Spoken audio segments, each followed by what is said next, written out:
Okay, hi guys. It's Carol and Casey and Toby and Andy and Molly. Hi. Casey and I are both dead tired, just dead tired. Me from nothing. Casey worked today, but I haven't done a thing but just be tired. Now that I know I stop breathing about 10 times an hour, 10 or 11 times 8 hours is somewhere between 80 and 88 times a night. I wake up enough to make my body take a breath. Now I feel really tired. But anyway, I was gonna make a video, but I just don't want to be on it. And I was gonna ask you if you think in circles. The other day we were driving somewhere. Oh, when we went out to the greenhouse to buy my geraniums. And we passed a railroad track with a really long train on it. I love to hear trains. I love to hear just the sound of the train. I love to see the trains. I love to hear the train whistles. I just love trains. And actually, here from the apartment, we are miles from a railroad track. How many miles do you think? 4? At least? Yeah. But when they cross, there's some major intersections they have to cross straight, maybe 4 miles across me. I can hear the whistles if I'm outside sitting on my patio. But anyway, we were driving out to get my geraniums and I saw a train. And that made me think that if I could retire anywhere, there's 2 places I'd like to retire that I know of: Durango, Colorado, and Ruidoso, New Mexico. And the reason the train made me think of that was one year I took my kids to ride the old steam engine train in Durango, Colorado. And it goes from Durango north up to, is the town Leadville that it goes to? I'll have to look it up. But it goes up to a mining town. And it takes hours. But it goes through the mountains along by a river, and there's trees, nothing like where I live. Here where I live, I've shown you, it's flat and bare unless somebody has planted a tree. They don't just pop up and grow here. Anyway, we went and rode the train in Durango one year. Casey, what must have been about 14 or so. I loved it. I would ride that train every day if I could. It's an old steam engine, has run forever and a day. I'll look up some information and tell you at the end. Anyway, when we rode that train, there were people that live in cabins along the route the train goes. And at some, there would be people out there waving at the train. And back then, I must have been about 45 years old, I guess. I don't know. I thought, man, I would like to retire here, have a cabin facing the railroad track, and I would come out every train and wave at every train that goes by, just because I thought that would be a fun thing to do. And then I was thinking, not only do I wish I had retired in Durango, which I'll never be able to do because it's an expensive ski valley town. That's just not in my realm of possibility. But if I could have, I would wish I could have retired in Durango or Ruidoso, New Mexico, which is also a ski town in the mountains in the southern part of New Mexico. And the only reason I know about it is because I got to go there when I was probably in 8th grade. Now, where I grew up in New Mexico was in the desert part, where it's dusty and brown and hot. And there's a mesa there called Tucumcari Mountain, but it's not really a mountain. It's a mesa and not that tall. I'll put in how tall it is here. I texted someone and said, do you have a picture of the mountain in your phone? And she said no, but she jumped in her car and went out and took a picture of it for us. So thank you, Linda. I haven't had a car in years. I can't even imagine the freedom to just go out, hop in a car, and drive somewhere just because you want to. But Tucumcari is very proud of Tucumcari Mountain. I used to live where I I mean, my whole life, where I looked out the front door and I could see the mountain, and I think it's beautiful. But anyway, moving on. When I was in 8th grade in junior high, what our middle school was called then was junior high, I belonged to this club called Future Homemakers of America. And we went to a state convention that was being held in Ruidoso, New Mexico. Oh my gosh, this is the first time I had ever seen real mountains. This is the first time I'd ever seen a river. And these were small rivers, more like a huge creek, I guess.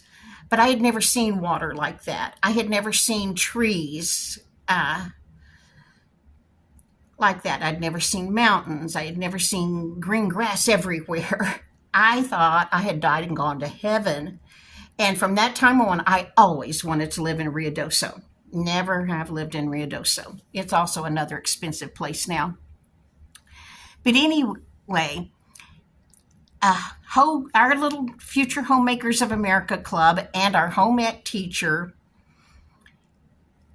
we were able to take a school bus and go to Ruidoso and stay in a cabin and go to this convention, and they had different things.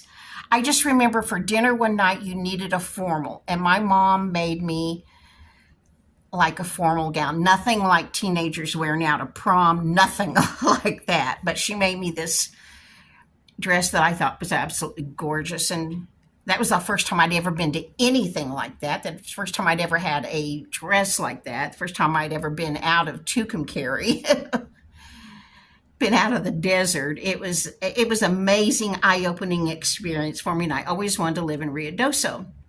Well, that made me think about Future Homemakers of America, the club. I thought, I bet they don't even have that anymore, because the goal of Future Homemakers of America was to learn how to keep a house for your future husband. In my school, there were 3 clubs. Future Farmers of America. At that time, girls could not join Future Farmers of America. Now, Future Farmers of America is still a real big deal in this part of the country, but girls can also join it now. There was Future Homemakers of America. There wouldn't have been a male student even consider joining Future Homemakers of America. It wasn't even a topic to come up. And then there was Future Teachers of America. Now, boys could have joined that, but no one did in my school. Anyway, I belonged to Future Homemakers of America and Future Teachers of America, because at that time I wanted to be a teacher. But anyway, I thought to myself when I was thinking all this after seeing the train on the way out to... I have something to say.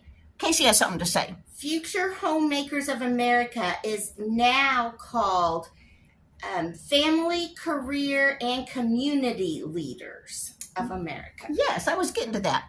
Anyway, on my way out to the greenhouse to buy these geraniums, and I saw the train, and that made me think of Durango, because that's where I would like to have retired and wave at people on the train. And then that made me think of Ruidoso, because that's also where I would have liked to have lived all my life and retired. Made me wonder, is there still a Future Homemakers of America club? So I had looked it up too. Casey just now looked it up. And the Future Homemakers of America, as I knew it, is no longer. But Casey, tell us the name of it again. Family. Oh, I lost it. It's FCCLA. Family, Community. Oh, Family, Career, and Community Leaders of America. I bet that's both boys and girls. Family, Career. Anyway, if FHA, Future Homemakers of America, started in 1945 to prepare girls to be good wives when their men came home from the war, sort of. And then I think it was in 1999 that it changed to what Casey just said. But anyway, when I looked that up, when I Googled Future Homemakers of America to see if it was still in existence, I learned about this book. All of this came because I was going to go out in the country and buy geraniums at a greenhouse. In this book, I found it online, and so I looked it up, and our library had it. The author is Laurie Graham. The title is Future Homemakers of America. Casey went to the library and picked up books today. We haven't read these yet, so I'm going to read you the blurb. See if you want to read it too. For 5 American Air Force wives, Norfolk, England in 1952 is a long way from home. But Peggy Dewey and her friends are determined to make the most of their overseas mission. While their husbands patrol the skies in F-84 fighters, the high-spirited group of military wives and young moms stave off homesickness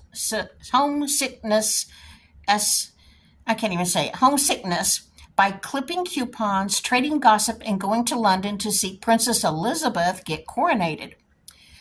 Over a stick of juicy fruit, brass polisher Audrey Redman, good time girl Lois Moon, alcohol-loving Gail Jackson, pie crust queen Betty Gillis, and the ever-reliable Peggy meet a scrappy Englishwoman named Kath Farrow, and a lasting friendship is forged.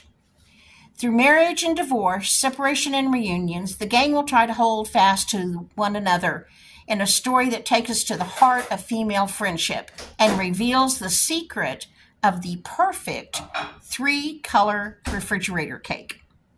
Well, I've never heard of the 3-color refrigerator cake. But anyway, I'm gonna read this. I don't know if I'll read it first or not. Probably not, because I'm in the middle of something else. Well, that author's name was Laurie Graham. When I looked it up,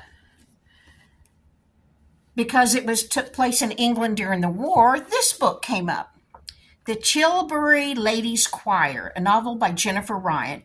Jennifer Ryan is an author that writes historical fiction. There are at least 2 authors named Jennifer Ryan. She's the one that writes historical fiction. Let me read you the blurb about this book. Through letters and journals, the Chilbury Ladies' Choir unfolds the struggles, affairs, deceptions, and triumphs of a village choir during World War II. As England becomes enmeshed in the early days of World War II and the men are away fighting, the women of Chilbury Village form an uncommon bond. They defy the vicar's stuffy edict to close the choir and instead carry on singing, resurrecting themselves as the Chilbury Ladies' Choir. This story tells the home front struggles of 5 unforgettable choir members: a timid widow devastated when her only son goes off to fight, the older daughter of a local scion drawn to a mysterious artist, her younger sister pining over an impossible crush, a Jewish refugee from Czechoslovakia hiding a family secret, and a conniving midwife plotting to outrun her seedy past. An enchanting ensemble novel that shuttles from small-town intrigue to romance to the heartbreaking matters of life and death, Jennifer Ryan's debut thrillingly illuminates the town. Jennifer Ryan's debut thrillingly illuminates the true strength of the women on the home front in a village of indomitable spirit. Andy had something to add to that. He's hungry. It's 20 till 8, but you normally eat at 7, and we feed the dogs right before we eat. And by 6:30, Andy starts telling us, "Hey, it is dinner time." Well, anyway, that book about World War II, written by Jennifer Ryan, brought me to this book called The Wedding Dress. This video is getting too long, so I'm going to make it a part 1 and a part 2. Part 1 will load first, give me probably 30 minutes, and part 2 will pop up. I hope you'll watch both of them. Thank you guys for giving me any of your time. I appreciate you so much. Let me know what's going on in your world. Okay, bye-bye. Wait for part 2.